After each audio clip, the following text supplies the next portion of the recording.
नमस्कार, मैं हूँ दीप्ति और आप सुन रहे हैं मेरा पॉडकास्ट सहज वार्ता।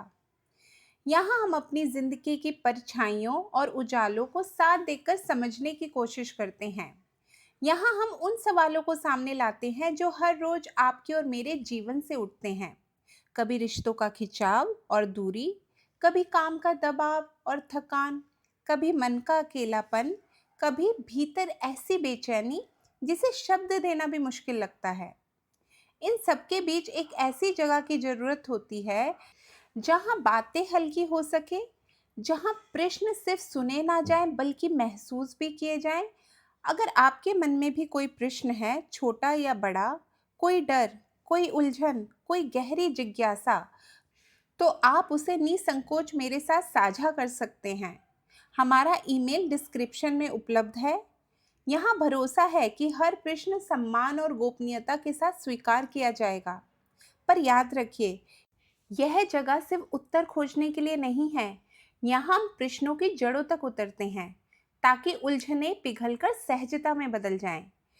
तो आइए इस यात्रा में साथ चलें। एक यात्रा जो बोझ नहीं देती बल्कि भीतर से भरोसा और शांति जगाती है। अब चलिए बढ़ते हैं आज के प्रश्न की ओर। ये लिखते हैं, मेरे लिए सबसे बड़ी मुश्किल यही है कि मेरा ध्यान कभी टिकता ही नहीं। कभी कोई लड़की दिखी तो वहीं मन अटक गया, कभी कोई नई कार दिखी तो उसे पाने की धुन चढ़ गई, कभी कोई गैजेट आया तो लगता है कि पूरी जिंदगी तभी सफल होगी जब वह हाथ में आ जाएगा। शुरुआत में यह सब बहुत रोमांचक लगता है, पर कुछ दिन बाद ही बेचैनी और चिड़चिड़ापन घेर लेता है। जो मेरे पास नहीं है उसकी कमी मुझे सताती रहती है, और जो मिल भी गया है वह बहुत जल्दी बेमानी लगने लगता है। इन सब का नतीजा यह है कि रिश्ते भी बिगड़ने लगे हैं और भीतर का संतोष भी कहीं खो गया है। मैं समझ ही नहीं पा रहा कि इस अंतहीन चाह और थकान के चक्र से कैसे निकलूं। दोस्तों, ये जो प्रश्न आपने सुना, यह सवाल एक जेनजी का है। पर क्या सचमुच यह सिर्फ उसी का सवाल है? अगर हम ईमानदारी से देखें तो यह हमारी पीढ़ी के बहुत बड़े हिस्से की आवाज़ है। आज का जीवन हर ओर आकर्षण से भरा है। सड़कों पे चमकती कारें, शोरूम में रखे नए गैजेट्स, सोशल मीडिया पर स्क्रॉल करते ही नए चेहरे और तस्वीरें। सब कुछ हमें खींचता है, हमें पुकारता है। एक पल को लगता है बस यही चाहिए, यही मिल गया तो सब ठीक हो जाएगा। लेकिन जैसे ही हाथ में आता है, कुछ ही दिनों में वह चमक फीकी पड़ जाती है। फिर नहीं चाह, फिर नहीं दौड़। और इसी दौड़ में कहीं भीतर चिड़चिड़ापन, हताशा और रिश्तों में दरारें पैदा होने लगती हैं। ये सवाल उस बेचैनी का है जिससे हम में से हर कोई अपनी अपनी जगह से महसूस करता है। कभी रिश्तों में, कभी काम में, कभी अपनी ही उम्मीदों में। तो आइए आज की सहज वार्ता में हम यहीं से शुरुआत करते हैं। देखें कि यह अंतहीन आकर्षण और थकान का चक्र कैसे जन्म लेता है और कहाँ से हम इसकी पहली पहचान करना सीख सकते हैं। जरा सोचिए, हम सबका दिन कैसे शुरू होता है। सुबह उठते ही सबसे पहला काम क्या होता है? किसी का हाथ मोबाइल पर जाता है, किसी की नज़र शीशे पे जाती है, और यहीं से सारा खेल शुरू हो जाता है। स्क्रीन पर कोई नई पोस्ट दिखी, किसी का चेहरा चमका, कोई खूबसूरत जगह की तस्वीर दिखी, कोई नया फ़ोन, कोई नया कार मॉडल, कोई ट्रेडिंग वीडियो। आपने बस देखा, लेकिन क्या सचमुच सिर्फ देखा? या देखने के साथ ही मन ने भीतर से फुसफुसाया, काश ये मेरा होता, काश मैं वहाँ होता, काश ये चीज़ मुझे मिल जाए। यहीं से पहला बीज गिरता है। मन की मिट्टी में इतनी नमी रहती है कि कोई भी छोटा सा बीज तुरंत अंकुरित हो जाता है। देखना ही बीज नहीं है, देखना तो बस अवसर है। लेकिन जैसे ही हमने देखा और उसे सुंदर या अच्छा कहा, वही बीज अंकुर बन गया। हम अक्सर सोचते हैं कि सुंदर है कहना तो मासूमियत है, इसमें चाह कहाँ आ गई। पर असल में सुंदर कहना ही चाह की पहली सांस है, क्योंकि सुंदर का मतलब ही है मैं इसे चाहता हूँ। अगर सुंदर को देखने में चाह ना हो तो सुंदर शब्द का कोई अर्थ ही नहीं बचता। आपने ध्यान दिया होगा, ऑफिस जाते वक्त या मेट्रो में बैठते हुए अचानक किसी अजनबी पे नजर जाती है। एक सेकंड के लिए ही सही, मन में हलचल हो जाती है। वो अजनबी अगले स्टेशन पर उतर भी जाता है, लेकिन हलचल भीतर ही ठहर जाती है। मन की हलचल कहती है, अरे क्यों ना ऐसा कोई मेरे जीवन में हो, क्यों ना मैं भी ऐसा दिखूं, क्यों ना मुझे भी वैसा ही जीवन मिले। यही है पहली दरार। जो दिखाई देता है वही बस होता नहीं, हम उसमें अपनी परछाई डाल देते हैं। और मजे की बात है, उस परछाई को हम सच समझ बैठते हैं। आप अगर ध्यान से देखेंगे तो पाएंगे कि चाह का जन्म कभी बाहर से नहीं होता। बाहर तो सिर्फ चिंगारी है। आग जलाने का ईंधन हमेशा हमारे भीतर पड़ा रहता है। कभी किसी की मुस्कान चिंगारी बनती है, कभी किसी की गाड़ी, कभी किसी का पद, कभी किसी की तारीफ। बाहर कुछ भी हो, असल खेल भीतर है। यही है मन का रहस्य। दोस्तों, जैसे ही देखा और चाहा आपस में जुड़ते हैं, वही पहला फंदा बन जाता है। और ये इतना सूक्ष्म होता है कि हम इसे पकड़ ही नहीं पाते। लगता है सब सामान्य है, जैसे कुछ हुआ ही नहीं। लेकिन यहीं से यात्रा शुरू हो चुकी होती है। नीचे उतरने की सीढ़ी का पहला कदम रख दिया जाता है। आज के दौर में ये खेल और भी खतरनाक हो गया है, क्योंकि पहले लोग किसी का चेहरा या किसी वस्तु को महीनों या सालों में देखते थे। आज आप रोज सैकड़ों चेहरे, हजारों वस्तुओं से टकरा रहे हैं। मोबाइल स्क्रीन पर, बिलबोर्ड पर, सोशल मीडिया पर हर पल कोई नया बीज गिर रहा है। हर पल कोई नई चाह अंकुरित हो रही है। और हम सोचते हैं कि ये सब बस देखने भर की बातें हैं। लेकिन देखने से कभी कोई बात समाप्त नहीं होती। देखने के साथ अगर चाह भी उठ गई है, तो बीज बोया जा चुका है। अब चाहे वो बीज कल वृक्ष बने या अगले साल, बीज तो पड़ चुका है। कभी कभी हम खुद को बहलाते हैं कि नहीं, मैंने चाहा तो नहीं, बस पसंद आया था। लेकिन याद रखिए, पसंद ही चाह की पहली परिभाषा है। जैसे एक नया शिशु बोलना शुरू करता है, वो धीरे धीरे शब्द सीखता है। ठीक वैसे ही चाह भी धीरे धीरे बढ़ती है। पहले पसंद, फिर आकर्षण, फिर चाह, फिर मांग। यहाँ से हमें पहली चेतावनी मिल सकती है। अगर हम इस पॉइंट पर चौकन्ने हो जाएं तो खेल रुक सकता है, क्योंकि जब तक चाह बीज है तब तक आसानी से मिटाई जा सकती है। जैसे खेत में एक छोटा सा पौधा उग जाए तो एक उंगली से उखाड़ दिया जा सकता है। लेकिन अगर वही बरगद का पेड़ बन जाए तो जड़ें काटनी मुश्किल हो जाती हैं। सीकर का असली भ्रम यही है। उसे लगता है कि चाह बहुत बड़ी चीज है, लेकिन चाह हमेशा छोटी से ही शुरू होती है। और अगर हम उसे छोटेपन में ही पहचान लें तो यात्रा पलट सकती है। तो आज सवाल यही है, क्या हम देखना या चाहना अलग कर सकते हैं? क्या हम कुछ देखकर केवल देख सकें, बिना अपनी व्याख्या डाले? क्या हम किसी को सुंदर कहने के बजाय सिर्फ इतना कह पाएं, वो है?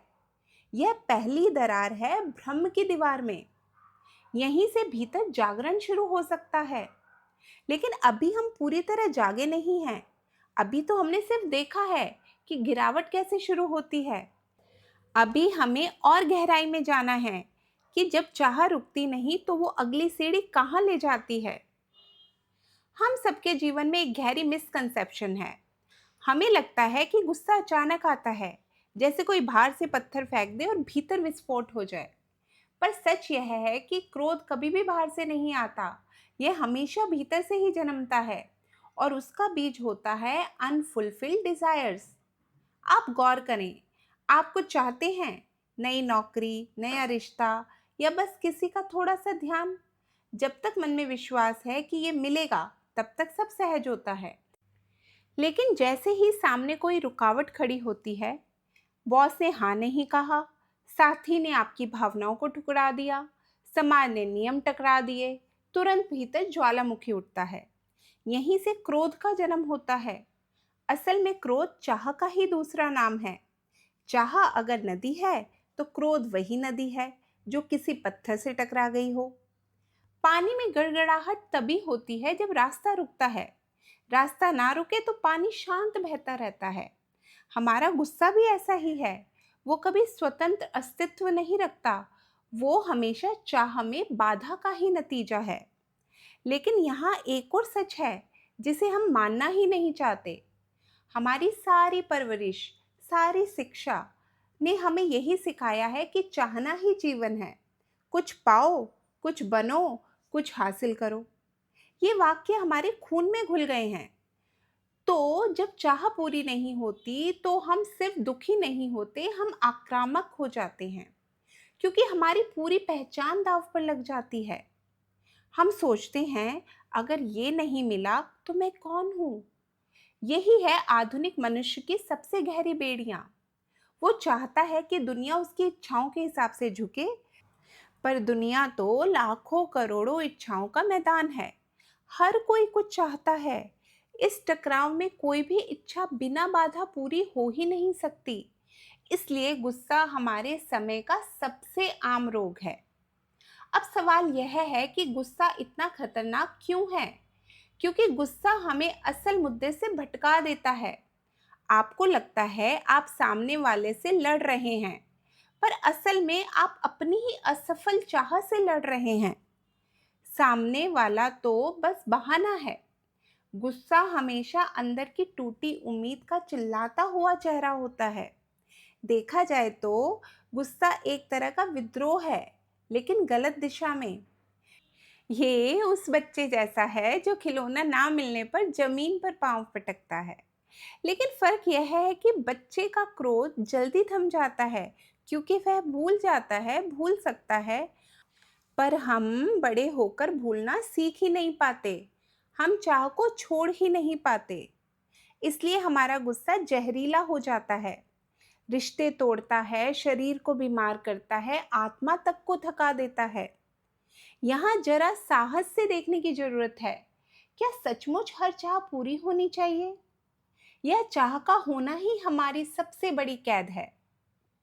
अगर आप ईमानदारी से देखेंगे तो पाएंगे कि जितनी बार चाह रुकी है, उतनी ही बार गुस्से का जन्म हुआ है। अगर चाह ही ना हो तो गुस्से के लिए जमीन ही नहीं बचेगी। अब यह सुनना असहज लगेगा, क्योंकि पूरी दुनिया आपको यही कहती है। डिजायर ही ड्राइव है, यही इंस्पिरेशन है। पर ध्यान रखिए, यही ड्राइव आपको रोज की लड़ाई में झोंक देती है। यह ड्राइव आपको कभी चैन से नहीं बैठने देती। हमारा समाज इस ड्राइव को ग्लोरीफाई करता रहता है और इसी में गुस्से को स्थायी साथी बना देता है। अगर हम चाह को पकड़ने की हिम्मत ना करें तो गुस्सा कभी शांत नहीं होगा। मन का ढांचा ही ऐसा है। चाहा और नहीं मिला तो गुस्सा। फार्मूला साफ है। जितना अधिक आप चाहेंगे उतना ही अधिक आपको अवरोध मिलेगा, और जितना अवरोध मिलेगा उतना ही गुस्सा उभरेगा। और हम इसका समाधान बाहर खोजने लगते हैं कि लोग बदल जाएं, हालात बदल जाएं, सिस्टम बदल जाए। लेकिन समाधान तो भीतर है, चाह को पहचानने का, उसकी जड़ को देखने का। क्योंकि अगर चाह खत्म हो जाए तो गुस्से का जन्म असंभव हो जाता है। लेकिन इस मोड़ पर ठहरिए, यह कोई आसान निष्कर्ष नहीं है। यह विद्रोह है आपकी सारी पुरानी मान्यताओं के खिलाफ। आपसे कहा जाएगा कि चाह मत छोड़ो, वरना जीवन रुक जाएगा। पर आप खुद अनुभव कर चुके हैं, चाह जितनी गहरी होती है गुस्सा उतना तेज होता है। क्या यह जीवन है या कैद? यही प्रश्न अब आपके सामने खड़ा है। अभी हमने केवल यह देखा कि गुस्सा कोई अलग ताकत नहीं है, वह सिर्फ बाधित चाह है। लेकिन अगर हम इस सच्चाई को पूरी तरह पकड़ लें तो भीतर पहली खिड़की खुल सकती है। फिलहाल इतना जानना ही पर्याप्त है। हर गुस्से के पीछे कोई चाह है, और हर चाह के पीछे कोई भ्रम है। अब अगली यात्रा यह देखने की है कि ये चाह और गुस्सा कैसे मिलकर हमें मोह के जाल में फंसा देते हैं। गहराई से देखें तो हमारी पूरी जिंदगी बस एक साधारण सा पैटर्न दोहराती रहती है। एक विचार उठता है, उस विचार से भावना बनती है, और उसी भावना से हमारा अगला चुनाव तय होता है। अगर विचार शुद्ध हो तो भावना साफ होगी और चुनाव भी हमें आगे ले जाएगा। अगर विचार उलझा हो तो भावना गहरी अंधेरी हो जाएगी और चुनाव हमें और उलझा देगा। अब यही पैटर्न समझिए चाह और गुस्से के बाद। जब चाह किसी बाधा से टकराकर गुस्से में बदल जाती है, तब मन भीतर खाली नहीं होता, बल्कि वही चाह अब और जिद्दी होकर मोह का रूप ले लेती है। गुस्से ने जो रोका वही भीतर और चिपक जाता है, जैसे किसी ने आपको कहा मत सोचो, और आप उसी चीज के बारे में सोचने लगते हैं। आज की जिंदगी में मोह हर जगह है। काम में जब कोई प्रमोशन नहीं मिलता और फिर भी मन वहीं अटका रहता है। रिश्तों में जब कोई दूर चला जाता है लेकिन भीतर से पकड़ छोड़ते ही नहीं। डिजिटल दुनिया में जब हम एक ही नोटिफिकेशन बार बार चेक करते हैं, जैसे कोई छुपा खजाना मिलने वाला हो। यही मोह है, रुकी हुई चाह का बोझिल खिंचाव। समस्या यह है कि मोह हमें मेमोरी से काट देता है। मेमोरी या स्मृति का अर्थ सिर्फ याददाश्त या रिमेम्बरेंस नहीं है, बल्कि चीजों को जैसा है वैसा देख पाने की क्षमता है। और अटैचमेंट के कारण हम वास्तविकता देख ही नहीं पाते। हम वही देखते हैं जो देखना चाहते हैं। आपने अनुभव किया होगा, जब आप किसी से प्रेम में अंधे हो जाते हैं तो उसकी हर गलती भी आपको गुण जैसी दिखती है। और जब वही मोह टूटता है तो वही इंसान एकदम अलग दिखाई पड़ता है। तो असल में क्या बदला, इंसान या आपकी आंख? यहीं से आत्मविनाश यानी सेल्फ डिस्ट्रक्शन की सीढ़ियां शुरू होती हैं। पहले विचार गंदे हुए, फिर भावनाएं विक्षिप्त हुईं, फिर चुनाव गलत हुए, और इन चुनावों से बनी आदतें पूरी जिंदगी का ढांचा ही बदल देती हैं। कभी ध्यान दिया है कितनी बार हम वही गलती बार बार दोहराते हैं? वही रिश्ता जो चोट देता है, हम बार बार उसी पैटर्न में घुसते रहते हैं। वही आदत जो हमें थका देती है, एंडलेस स्क्रॉलिंग, बिंज वॉचिंग, देर रात तक जागना, इरिटेशन, फिर भी वही आदत पकड़ लेती है। ये मोह की जंजीरें हैं। यहाँ हमें रुक कर देखना होगा कि मोह सिर्फ किसी व्यक्ति से नहीं होता। मोह किसी भी पैटर्न से हो सकता है। मोह आराम से हो सकता है, जैसे हर तनाव में चॉकलेट खाने की आदत। मोह दर्द से भी हो सकता है, जैसे हर बहस के बाद आंसुओं में डूबे रहना। मोह पहचान से भी हो सकता है, जैसे बार बार सोचना कि मैं तो ऐसा ही हूँ। मोह का अर्थ है किसी चीज से चिपकना, चाहे वो हमें भीतर से ही तोड़ रही हो। अब सवाल उठता है, इस मोह से निकला कैसे जाए? यहाँ कोई जादुई उपाय नहीं है, लेकिन छोटी छोटी प्रैक्टिस जो हमें धीरे धीरे मोह की पकड़ से बाहर निकाल सकती है। जैसे जब आप गुस्से में हो, तुरंत जवाब देने की बजाय बस 5 गहरी सांस लीजिए। जैसे जब मन किसी रिश्ते या व्यक्ति पर चिपक जाए तो खुद से पूछें, क्या मैं वास्तव में इस क्षण उसे देख रहा हूँ या सिर्फ अपनी कल्पना देख रहा हूँ? जैसे जब डिजिटल स्क्रीन आपको खींचे तो एक बार आंखें बंद करके मन को पूछें, क्या मुझे अभी सच में इसकी जरूरत है? ये छोटे छोटे कदम स्मृति को जागृत करते हैं। स्मृति का मतलब है तथ्य को वैसा ही देखा जाए जैसा कि वो है। अगर हम मोह में बह गए तो स्मृति धुंधली हो जाती है, और जब स्मृति धुंधली होती है तो बुद्धि भी डगमगाने लगती है। फिर सही गलत का कोई पैमाना नहीं बचता। हम बस बहाव में बह जाते हैं। इसलिए इस चरण को एंट्रैपमेंट कहना ठीक है। यह वही जगह है जहाँ मनुष्य अपनी ही बनाई जंजीरों में कैद हो जाता है। वो सोचता है मैं चुन रहा हूँ, लेकिन असल में उसकी पसंद अब स्वतंत्र नहीं रही। उसकी पसंद अब मोह से बंधी हुई है। और जब चुनाव स्वतंत्र ना हो तो जीवन धीरे धीरे संकुचित हो जाता है। आज का सच्चा अभ्यास यही हो सकता है, हर चाह, हर गुस्सा और हर मोह को पकड़कर बस एक क्षण रुकना। उस रुकने में हमें दिख सकता है कि कितनी बार हम अपने ही भ्रमों के पीछे भाग रहे होते हैं। अगर यह दिखने लगे तो मोह की जंजीरें ढीली हो जाएंगी। तो अभी का निमंत्रण यही है, अपने विचार, अपनी भावनाएं और अपने चुनावों के इस चक्र को पहचानिए। क्योंकि अगर यह पहचान ना हो तो मोह हमारी स्मृति को खा जाएगा और बुद्धि को डिगा देगा। पर अगर पहचान हो जाए तो वहीं से एक नई दिशा संभव है। यहीं से हम फिर से अपनी स्वतंत्रता की ओर मुड़ सकते हैं।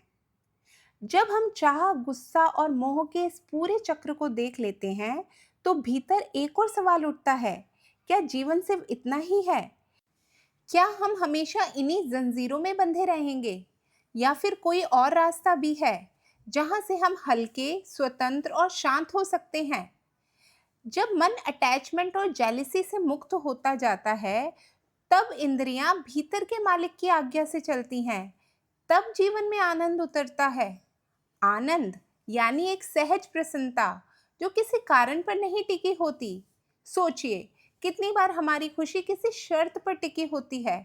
अगर प्रमोशन मिलेगा तो मैं खुश रहूंगा, अगर वो इंसान मेरे साथ रहा तो चैन मिलेगा, अगर ये समस्या हल हो गई तो सुकून मिलेगा। लेकिन शर्त पर टिकी खुशी कभी स्थायी नहीं होती। एक शर्त पूरी हुई नहीं कि दूसरी खड़ी हो जाती है। बिना शर्त का आनंद, ऐसा आनंद जो आपके भीतर से आता है, ना कि बाहर की किसी परिस्थिति से। यही है स्वायत्तता, अपने ही केंद्र में टिकना। आज की भाषा में इसे आप इनर ओनरशिप कह सकते हैं। मतलब, मेरे विचार मेरे हैं, मेरी भावनाएं मेरी हैं, मेरे चुनाव मेरे हैं। अब मैं किसी और के मूड, किसी और की बात या किसी और के निर्णय पर लटका नहीं हूं। अगर सामने वाला मुस्कुराए तो भी ठीक, अगर सामने वाला नाराज हो तो भी ठीक। ये अहंकार नहीं है, ये स्वायत्तता है। यहाँ से जीवन का नजरिया बदलने लगता है। हम हर अनुभव को मेरा होना कहकर निकल पड़ते हैं, बल्कि उसे एक उपहार की तरह देखने लगते हैं। जैसे सुबह की धूप जो बिना किसी शर्त के सब पर पड़ती है, जैसे हवा जो बिना पूछे सांस में घुल जाती है। हम धीरे धीरे सीखते हैं कि जीवन पहले से ही उपहारों से भरा है, बस हमने आंखें बंद कर रखी थी। और जब यह देखना शुरू हो जाता है तो भीतर कृतज्ञता का भाव जगता है। कृतज्ञता, ग्रैटिट्यूड, इसका अर्थ यह नहीं कि धन्यवाद शब्द बार बार कहा जाए। कृतज्ञता का अर्थ है हर पल को उसकी संपूर्णता में स्वीकार करना। हाँ, यह पल जैसा है वैसा ही सुंदर है। यही एटीट्यूड जीवन को हल्का बना देती है। अब आप सोचेंगे, ये सब सुनने में अच्छा लगता है, पर इसे जिए कैसे? तो यहाँ कोई भारी अभ्यास की जरूरत नहीं है। आप बस इतना करें, दिन में किसी भी एक क्षण खुद को रोकें और देखें, इस पल मेरे पास क्या है। अगर आप उस क्षण को पकड़कर भीतर मुस्कुरा सकें, तो आप प्रसाद का स्वाद चख चुके हैं। ये अभ्यास आपको धीरे धीरे बाहर से भीतर खींच लेगा। फिर आप पाएंगे कि जिन चीजों को पाने के लिए आप इतना भाग रहे थे, वो भीतर की शांति के सामने फीकी लगने लगेंगी। This is Krishna secret. Dependence brings sorrow, self mastery brings joy, and self mastery is not grand philosophy, it lives in the small choices of every moment. So choose, क्या मैं अभी प्रतिक्रिया दूं या बस सांस लूं? चूज, क्या मैं इस व्यक्ति को उसकी वास्तविकता में देखूं या अपनी अपेक्षाओं में? चूज, क्या मैं इस क्षण को पकड़ूं या बस बहने दूं? ध्यान दीजिए, हर चुनाव ही हमें या तो जंजीर की तरफ ले जाता है या स्वतंत्रता की तरफ। और जब हम बार बार स्वतंत्रता को चुनते हैं, तब धीरे धीरे जीवन का पूरा रंग बदल जाता है। तो आज का एक अभ्यास यही है, जब भी मन किसी चाह में अटक जाए, खुद से पूछें, क्या मैं अभी बस देख सकता हूँ बिना चाह जोड़े? अगर आप ये अभ्यास एक बार भी कर पाए तो समझ लीजिए, आपने चाह और मोह के चक्र को तोड़ने की दिशा पकड़ ली है। आज की इस पूरी वार्ता में हमने मन की यात्रा को भीतर से देखा, कैसे एक साधारण सा विचार चाह में बदल जाता है, चाह बाधा से टकराकर गुस्से में बदल जाती है, और फिर वही गुस्सा मोह की जंजीरें पकड़ लेता है। मोह स्मृति को ढक देता है, और जब स्मृति धुंधली हो जाती है तो बुद्धि भी डगमगाने लगती है। और इसी तरह धीरे धीरे हम अपने ही बनाए चक्र में फंस जाते हैं, और जीवन भी अपनी दिशा को खो देता है। लेकिन वहीं से एक दूसरा रास्ता भी खुलता है। जब हम देखना और चाहना अलग करना सीखते हैं, जब हम भीतर से स्वायत्त होते हैं और अनुभवों को जैसे हैं वैसे ही स्वीकार कर लेते हैं, तब हल्कापन उतरने लगता है। उस हल्केपन का नाम है प्रसाद। वो प्रसन्नता जो किसी कारण पर नहीं टिकी, जो भीतर से आती है। यही कृतज्ञता का पहला फूल है और यही हमारी सबसे सच्ची संपदा। हर दिन हमें छोटे छोटे संकेत मिलते हैं। जब किसी बात पर तुरंत गुस्सा उबलता है, जब मन लगातार अधूरी चीजों पर अटकता है, जब हम स्क्रीन पर लौटते ही रहते हैं या जरूरी प्राथमिकताएं भूल जाते हैं, अगर इन्हें समय रहते पहचान ले तो रास्ता बदल सकता है।